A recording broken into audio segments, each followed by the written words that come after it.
Nice. All right, so we should be good now, right? Okay. Thanks, Maya. Let's try that again. So good afternoon, everyone. My name is Chase Wallman. I'm a principal planner with Tempe's Engineering and Transportation Department. I wanted to thank you all for spending the time to join us for our fourth round of public meetings for the 8th Street Streetscape project. I'm also joined today by Lindsay Post, Senior Transportation Planner with the City of Tempe, as well as Zachary Lechner, Historic Preservation Officer for the City of Tempe. So before I hand it over to Zach, I just wanted to give a brief background to everyone on the 8th Street Streetscape project, explain some of the delays with the project, and present our draft 100% design plans. So just an overview of what this project is. This project is a holistic streetscape project along 8th Street from McClintock Drive to the east to Rural Road to the west. Has nearby connections to the light rail along Rural and Terrace, ASU's campus to the west. And then you also have Dorsey Lane, which is in between McClintock and Rural Road. So some of the proposed improvements with this project include 2 raised crosswalks. These would be at mid-block locations, one between Rural and Dorsey, and another between Dorsey and McClintock. In response to public outreach, we're also proposing traffic calming elements. So in addition to those raised crosswalks, we are proposing curb extensions and bulb outs along the entire corridor. Additionally, we are looking at accessibility improvements for pedestrians. So we're proposing directional ramps at the intersections. From McClintock to Dorsey Lane, we'll be proposing to retain the existing bike lanes that run from McClintock to Dorsey. And then from Dorsey to Rural, we are proposing a new off-street multi-use path, which would be located in the abandoned railroad spur area, which is that dirt area just north of the north sidewalk. So from Dorsey over to Rural, we'll be proposing that 10-foot off-street concrete multi-use path, which would be separated from the sidewalk. It would include landscaping and lighting. And then on street, we'll be proposing an additional parking lane in response to the public outreach that we've received, as well as for those wanting to continue by bike on an on-street facility, we'll be proposing shared lane markings. So shared lanes from Dorsey to Rural, and I'll go into greater detail along those. And then additionally, we'll be proposing landscaping. So this will be throughout the corridor. We'll be proposing landscaped curb extensions that retain stormwater runoff, as well as we'll be significantly increasing the tree canopy coverage along the off-street multi-use path area. So right now, this is that half-mile railroad spur dirt area, which doesn't currently have any trees or shade. We're gonna propose to significantly increase that, as well as the addition of supplementary lighting. Just to give a background as far as this project was originally intended to start construction in 2019. We completed the initial preliminary design for the project in 2010. We secured federal construction grant funding in 2012. And in 2014 and 2015, we held our first 3 rounds of public outreach for the project. So we got as far in 2016 as our 100% design plans. As part of the process, we undertook an environmental research process. So as part of that environmental process with our project, we conducted archaeological data testing. It was through that it appeared that we had discovered a significant archaeological find in the project area. Because of this, we put the project on pause while we wanted to seek additional consultation from agencies such as Arizona Department of Transportation, as well as the Federal Highway Administration. And then most importantly, the additional consultation for the 4 Southern Tribes of Arizona. So we continued that consultation as the project remained at 100% with those agencies and the 4 Southern Tribes. And it was through that additional consultation that we were given the recommendation to hire a new environmental consultant for a much more intensive archaeological study, which included additional data testing and analysis, and most importantly, data recovery. So this was a very deliberate and intensive process to make sure that we did this appropriately and correctly with all the necessary archaeological steps. So that took from 2019 to 2022. We have since completed all the data testing, collection, and analysis. We've developed a report, and this is what allows us to now resume the process from our 100% design, which we had previously accomplished. So right now, what this project is doing in this fourth round of public meetings, what we'll be presenting is basically a revised design from that previous 100% plan set that we were about to go into construction for. And what this revised design has is basically relocations and modifications to that original design, minor modifications, which relocated certain improvements that were significantly ground disturbing away from archaeologically sensitive areas along the corridor, but keeping it within the intent of our original 100% design that we had completed back in 2016. So this is the process that we're at now. We're nearly at the finish line. We are at the point where we're hosting this public meeting to solicit our final feedback for the project on these draft 100% design plans. And from there, we'll get to a point where we're able to bid the project for construction. And I'll go on to next steps a little bit later on, but just want to provide that additional context for everyone as far as the delays that the project had suffered. So with that, I'm now going to hand over this portion of the PowerPoint to Zach Lechner, Historic Preservation Officer for the City of Tempe, to talk about the historical and prehistoric significance of our project area. Thanks, Chase. I appreciate it. Yeah, so this is a really exciting kind of archaeological find, and as Chase had mentioned, we want to make sure that we're we're honoring the ancestral history and legacy, because as the city of Tempe, we are stewards of this ancestral land on behalf of the tribes whose ancestors called it home. So it's very important, as Chase mentioned, and I'll be talking about this just a little bit more, for us to get that tribal input, because we have to have to be very sensitive to that history. Now, speaking of history, I want to just kind of share with you a little bit of kind of the broader history. We'll be talking about kind of prehistory, history, hundreds of years ago, with the archaeology here in a moment. But just to kind of bring you up to speed with 8th Street, and as some of you may know, this is a very historic location, just kind of in and of itself. And you see some images there that reflect that. This is a location of or was the location of the Maricopa, Phoenix, and Salt River Valley Railroad that ran through the area, or actually runs kind of along the project area as well. This 8th Street, used to be a highway, used to be US Route 80, and also known as the Tempe Mesa Highway, and later the Bankhead Highway, which was a cross-country highway prior to the advent of the interstate highway system, beginning in the 1950s. This, as the Elias Rodriguez house, you see represented there, kind of with the turquoise color, the adobe home there at the bottom of the image, or the bottom of the slide rather. That is a kind of late 19th century adobe home. It is one of our kind of prized old buildings, historic buildings that the city owns and operates. And it's also kind of one of the last kind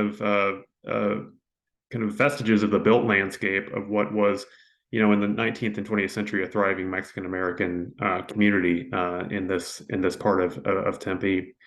In addition to that, you'll see the canal there. So this was the location, and I guess still is. It was piped in several years ago, but it was the location of the canal. Excuse me, I lost my train of thought there for a second. the historic canals that you're probably aware of, that run through Tempe are often based on the prehistoric canals. So it's no surprise that, as we'll be talking about in a minute, that there's a number of canals, in this area, that date to prehistoric time. So the Kirkland McKinney Ditch is the portion of the canal that we're talking about in particular, that would have taken water from the Salt River to irrigate fields in the area, agricultural fields. Yeah, so we can go ahead and move on to the next slide. All right, so yeah, so this is an area that is quite rich with prehistoric significance. I know this is not really going to be terribly legible to you, but this is an area that included a village segment. And the reason the village segment was there really had to do with kind of agricultural fields in the area. So there was a hohokam, or huhagam, as the often people refer to their ancestors, north and south of the site. The village segment then grew up between the canal and the Salt River terrace edge. And this would have been an area at the time, it's kind of hard to imagine now, that would have had to worry about flooding, so without kind of water in the Salt River most of the time, we don't have to worry about that today, for better or for worse. But this would have been an area that would have been protected against floods, and then water would have been available for nearby agricultural fields. So we're looking at kind of a time period here of roughly about 850 AD to about 1450, maybe a little bit after, give or take. This is an area that the data recovery found pit houses in. There were obviously canals. They found evidence of those prehistoric canals, as well as the trash disposal areas. They found evidence that the people in this community, consumed maize. They grew and utilized cotton, squash. The homes would have been fairly comfortable, would have had plaster floors. And the people who resided here in prehistoric times would have created food and pottery locally, certainly, but also as far away as Black Mesa in northeast Arizona. So, we're talking about an area that's locally significant, and then it also was kind of more regionally significant in the sense that it was connected to kind of other areas in which indigenous peoples resided. Okay, we can move on to the next slide. So I'm just going to show you some pictures from the archaeological data testing from a few years back. And this will kind of give you an idea of the significance of those finds. Go ahead and move on to the next slide. So this is actually, let's come back to this one. So let's go to the next slide. Okay, so this is an overhead shot of a structure that's referred to in Otham as a viaquis. What that translates to roughly is ceremonial house. And so this would have been a very rare multi-story building. The archaeological team estimates it dates to about the 14th century. Okay, so kind of in the later life of the village in this area. It's really fascinating because there's only about 6 other examples in the Phoenix Basin of viaquis. You will recognize a structure like this. For example, if you've been to Casa Grande National Monument in Coolidge. This structure, it's maybe a little bit hard to get a sense of the scale of it from this photograph, but it's pretty large. It would have had at least 7 interior spaces on the ground floor. It might have had two or more floors above that ground level. So we're talking about probably a multi-story building here. And I said it translates, Vaiki translates as a ceremonial house. And so it would have served religious purposes, but it also would have served other purposes. For example, it would have been a home for an important extended family in the community. It would have been as well a gathering place for community leaders. So kind of a central, very identifiable location within the community, both in terms of just visually, in terms of the scale, and then also just in terms of the people were kind of visiting it and utilizing it all the time. So the people who lived there would have enjoyed really kind of a cornucopia, as it were, of desert plants, saguaro fruit, cholla buds, what else? Agave, prickly pear, mesquite pods, maize, and they would have used cotton textiles, and the rooms would have been cobbled floors covered with plaster. And so, Chase, if we can go back to the previous slide.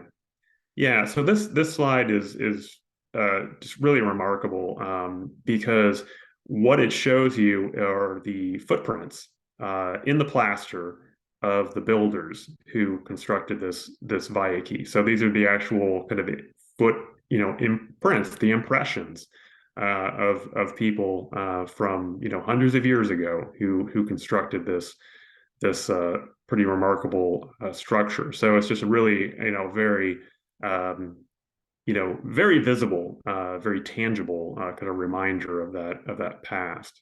Okay, we're going to move on to the next slide, and then there we go. So this is just another shot of the Vaiki that kind of gives you a sense of the scale. Kind of gives you a little bit of a sense of just the footprint, at least of the structure, if not the grandeur of it. I think it gives a hint of that. So this was just a few inches below the soil. And as you've seen here on these slides, it was referred to by the archaeological team as Feature 7. So the design ideas that I'm going to be showcasing to you here in just a few moments on the subsequent slides are all kind of in relation to Feature 7, to this Vaiki.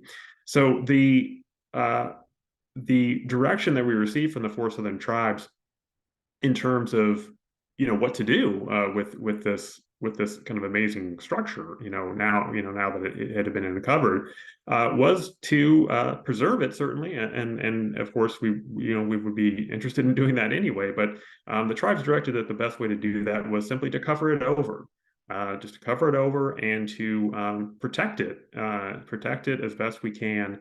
And that's going to be the best way to preserve it for future generations. So it will be there down the line. So let's go ahead and Chase. We're going to move to the next slide, and we'll talk a little bit more about the consultation. Throughout this whole process, the city, along with its kind of archaeological team that it's subcontracted with, Logan Simpson, who's just done kind of incredible work, both in terms of the archaeology and now kind of on the proposed landscape design, has been in talks, in consultation with the four southern tribes. And for example, I'll just give you just one instance of that. Last month, representatives of Logan Simpson, as well as their subcontractor Jacob Butler, who's actually a member of the Salt River Pima Maricopa Indian community and is a talented local artist who's worked on other city projects, made a presentation and just kind of went over essentially kind of these design concepts that I'm going to be sharing with you in just a few moments. And the Four Southern Tribes Cultural Resource Working Group was very pleased with what they saw.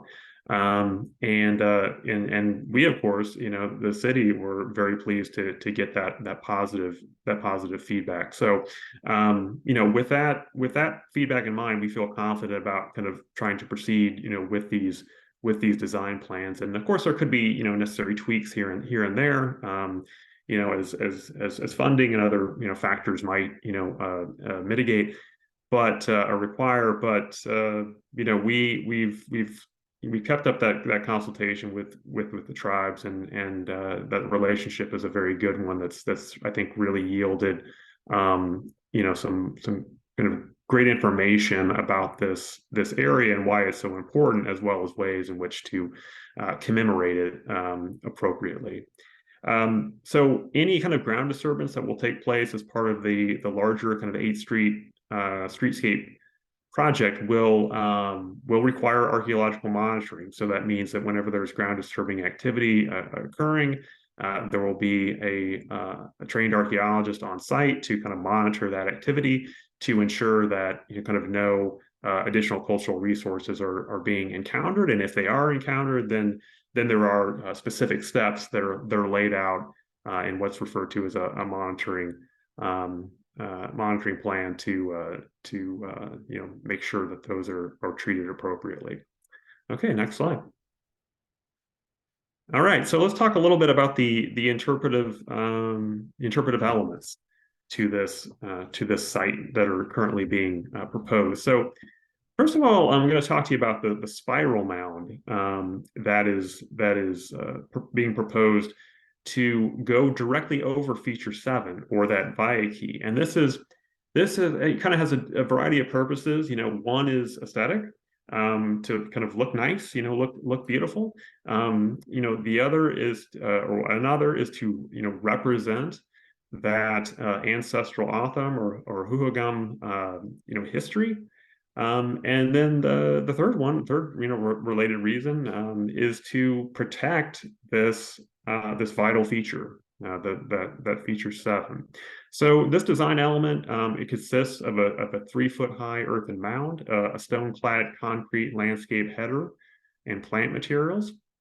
So functionally, the earthen mound, stone-clad header, as well as agaves, would be built directly over that feature 7. And so the intent would be to serve as a barrier, keeping people from walking across and possibly attempting to excavate the site, because that's something we want to avoid at all costs, while at the same time paying respect to the site and to the ancestral Otham who occupied it.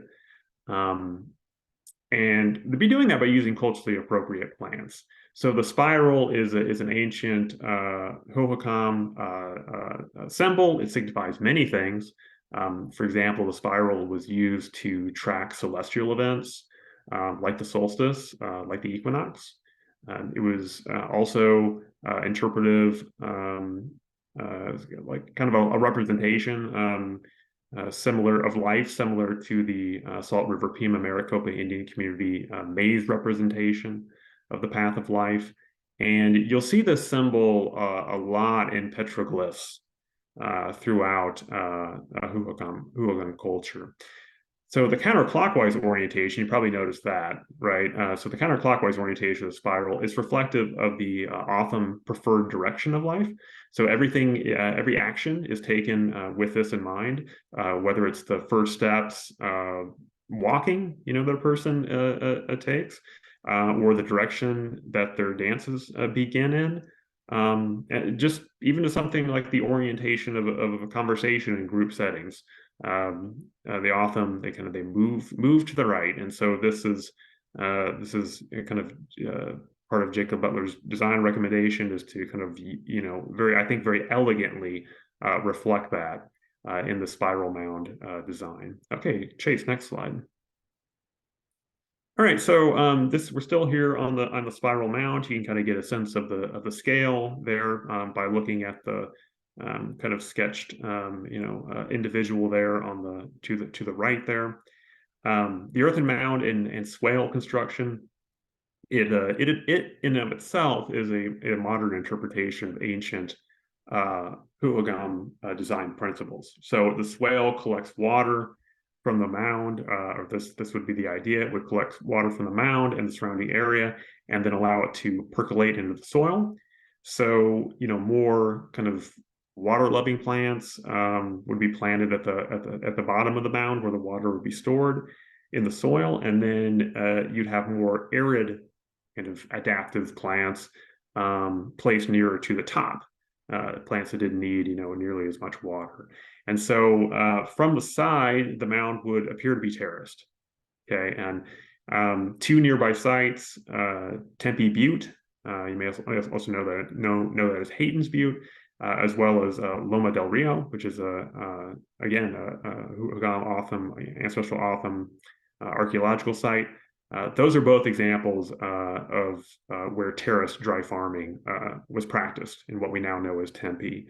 The use of rocks and mulch would utilize thermal mass principles. The idea there is that they would absorb heat and then release it later when it's cool in the evening. This was a practice that was also utilized by the Huagam, and they did that to minimize stress caused by temperature changes from day to night, because of course these were a people that lived in the desert and had to live in similarly harsh conditions, and so we want to represent that. The Huagam also took advantage of the rock's ability to trap and maintain moisture in the soil, and this was a way to help to sustain plant life in a desert environment. And then finally, I would just say that the spiral mound is a reflection of those principles and the practices connected with the Huagam ancestral sites in Tempe. So you'll see four creosote shrubs rather that have been placed on top of the mound, and that's because creosote has a spiritual significance in Otham culture, and the number 4 is a sacred number to the Otham. Okay, next slide. Okay, so this is a design for a Vato or shade canopy. This is not on feature 7, but this would be just east of feature 7. So it's a shade element, a roof element. The Vato is intended to be 10 feet high by 16 feet by 16 feet. The shade structure would have a steel roof, as well as steel beams and columns. The finish would be painted, and that would be designed to emulate the rusted patina of Corten steel. The image you see at the top consists of 4 round elements with a linear pattern beneath them that represent rain clouds. And this is an image that you'll see on Hohokam red buff pottery. So it kind of has that callback. And it is included in the image to reflect the ceremony that was once held at this place to call on the rains. We see that kind of towards the bottom of the image, there's figures kind of in the sun, kind of representing the Huagam and their transition to the Taswi, which means the eye of the sun, and that meant that their time on Earth was no longer. So it has the elements here have a lot of deep meaning, and I think one of the fascinating things about this design concept is that and there will be some interpretive signage as well, and so kind of anyone kind of coming up on these design elements will be able to kind of learn about the ancestral Otham and to understand like why this site is important. But for people, particularly Otham people, and just for other people that are just kind of more knowledgeable, they'll be able to to take away the richness of this deeper meaning that is also embedded in these elements that might kind of escape kind of the maybe the more casual visitor to this site, or even just passerby, right? And then I finally just mentioned too with this image that the waves at the bottom represent the close proximity and the significance of the Salt River to the site. Okay, last slide from me. Okay, so this is the final kind of concept I want to talk to you about. This vertical spiral concept. Again, you get a little bit of a sense of the scale here. And as we mentioned before, the counterclockwise swirl has a very special significance in Autham culture. So the vertical spiral and there will be four kind of hulagun figures, and you'll see those. You see those represented at the kind of the bottom of the spiral. They represent the pathway of life and the use of the site for calendar events, right? So the image will serve as an iconic feature that will denote the cultural significance of the site to motorists, pedestrians, bike riders, and so on.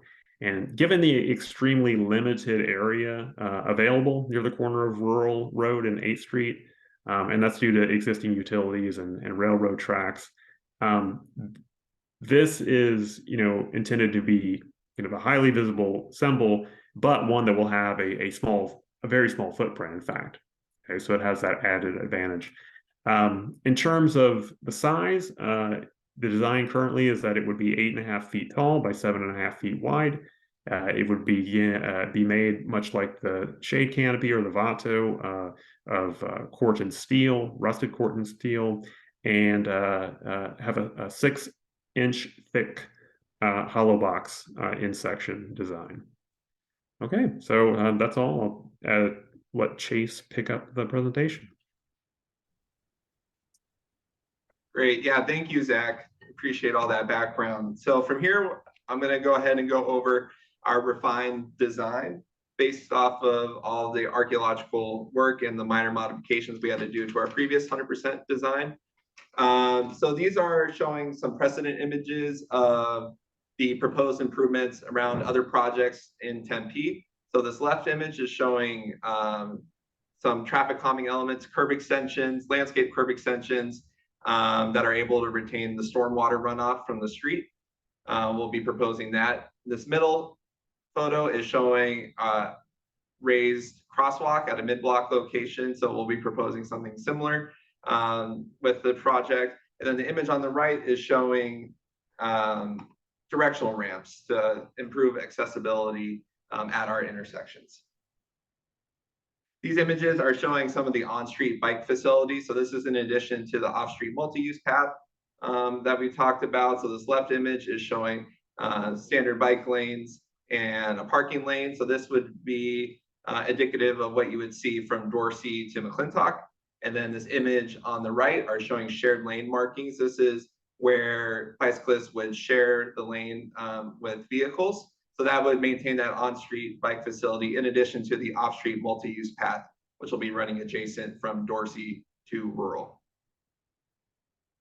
And then this image is just showing some of the design characteristics that we would look to incorporate with our off-street multi-use path. So again, a meandering path. This is a path that we really want to focus on shade and comfort along it. So you'll see through these design plans as I go through, there's a significant increase in tree canopy that we're proposing, in addition to the shade structure, which Zach just detailed for you all. And then in addition, there'll be an opportunity beyond just the standard concrete, the opportunity for a different hardscape design. So this could be a different materiality or a different color altogether on the concrete in segments to break up that gray concrete color. And then in addition to the landscaping and supplemental pedestrian lighting along the path. So one thing in particular that we wanted to seek feedback on, so in responding to the first 3 rounds of public outreach and then continuing outreach since then from residents and businesses, there were concerns that were raised about the lack of parking in this segment, specifically from Dorsey to Rural Road.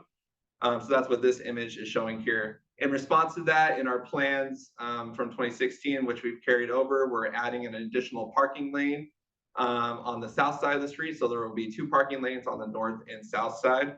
Currently, the parking in relation to the concerns about parking not turning over frequently enough, currently the segment along 8th Street for the parking is signed Monday through Friday as 90-minute only parking.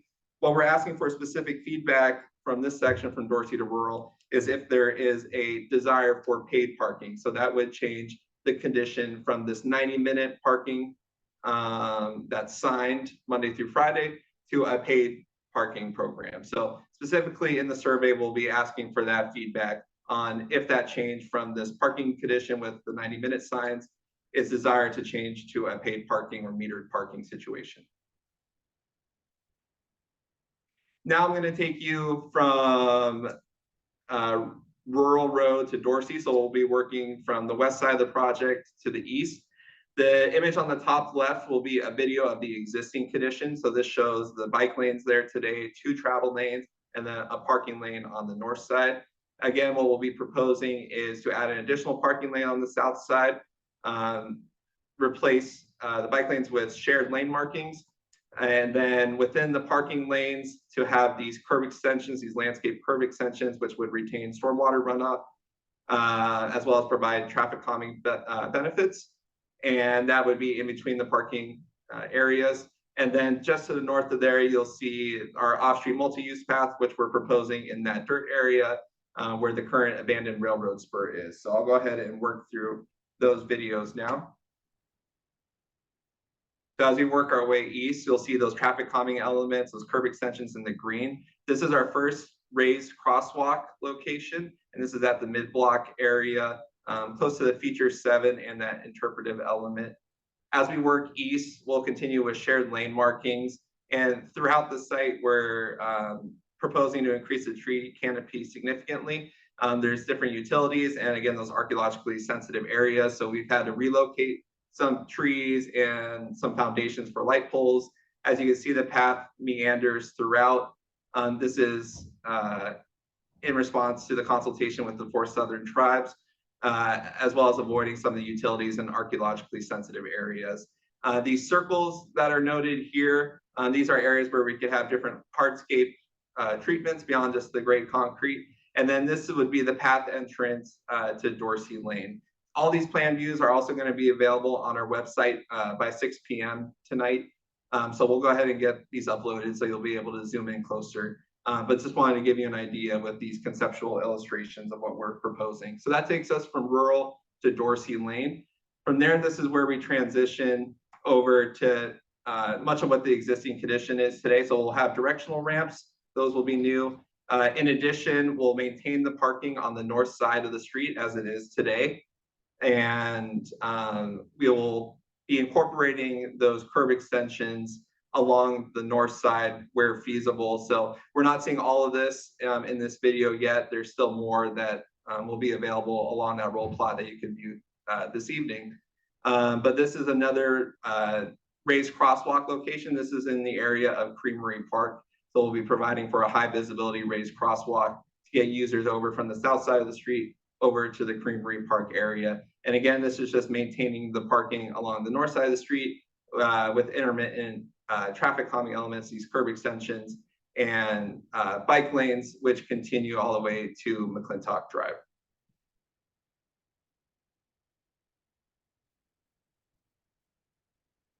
And then now I wanted to talk about next steps. So we've reviewed this with our Transportation Commission, so we'll be incorporating that feedback.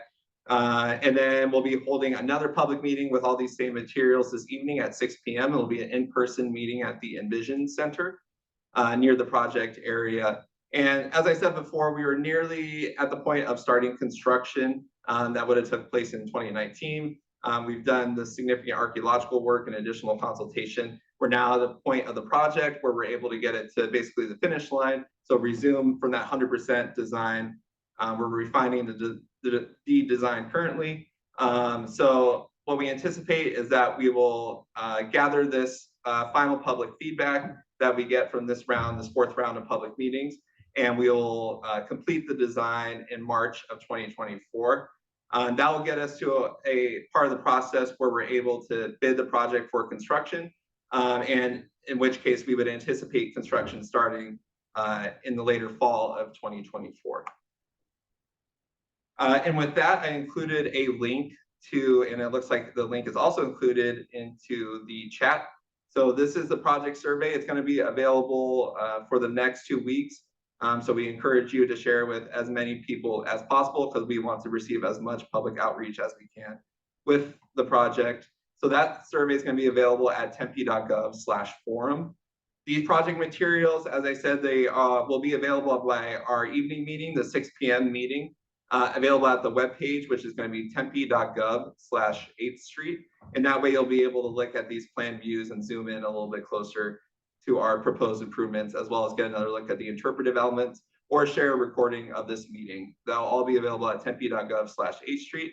And then additionally, if you have any other questions that aren't answered through that, or any follow-up questions, my contact information is available there, chase_wallman@tempe.gov, or 480-858-2072 is my direct phone number.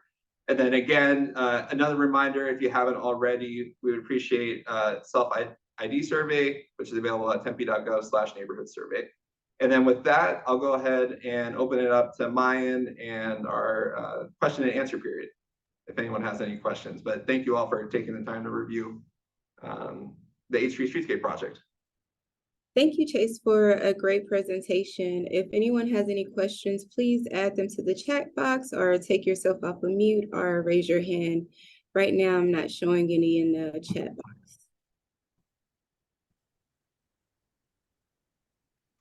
Hi, my name is Riley Neal. I live nearby.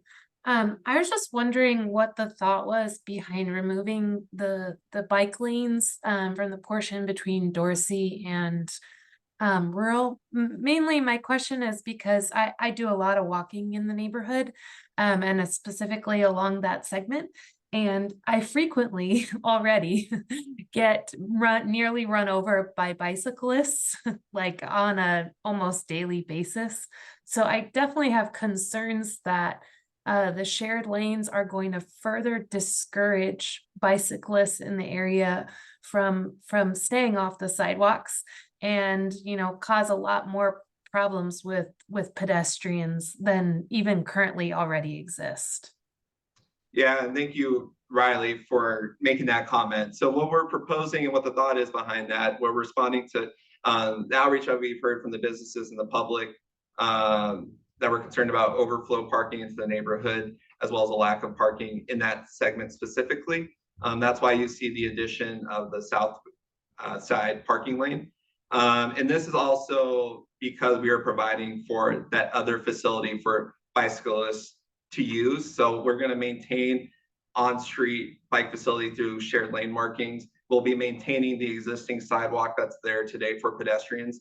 But in addition, in that segment, we're also providing for a multi-use path that would support not just bicyclists, but pedestrians at a 10-foot wide width so that both could share the multi-use path. So there's a few different options for pedestrians only to use the sidewalk. There's a shared option in that same segment for the off-street path for both bicyclists and pedestrians, or there's the other option sharing the vehicular lane with bicyclists through the shared lane marking. So we want to provide a multitude of options for each mode. Thanks for that response. I'm concerned that they're not going to use them, but I think that has to do, maybe it's something where we need to get better enforcement of bicyclists on the sidewalks, because it's just so you guys know, it's a major problem in this area of 8th Street.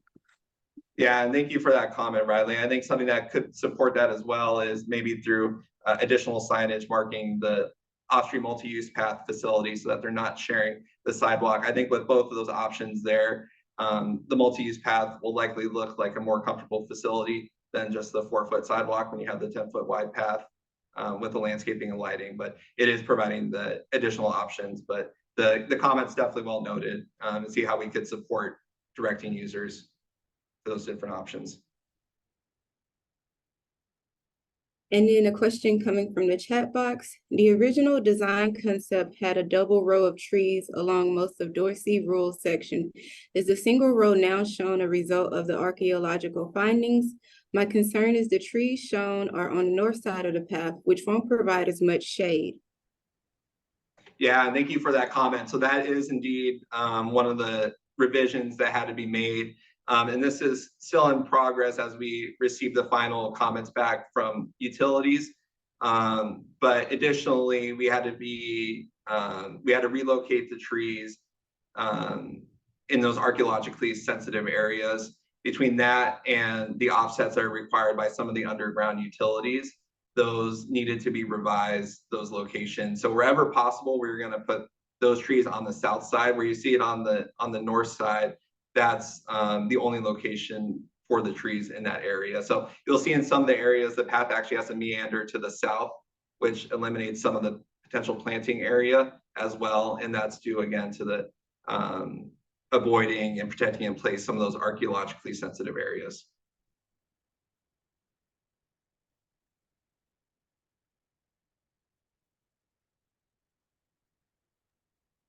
I'm not showing any additional questions in the chat box. Does anyone have any additional questions?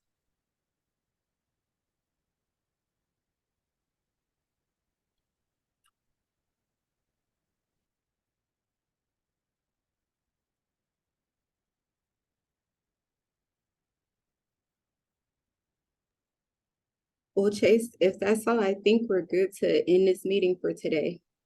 Okay, that sounds great, Mayan. Thank you all again for taking the time to review this, and please take the survey at tempe.gov/forum. We would really appreciate as much public feedback as we can get with the project.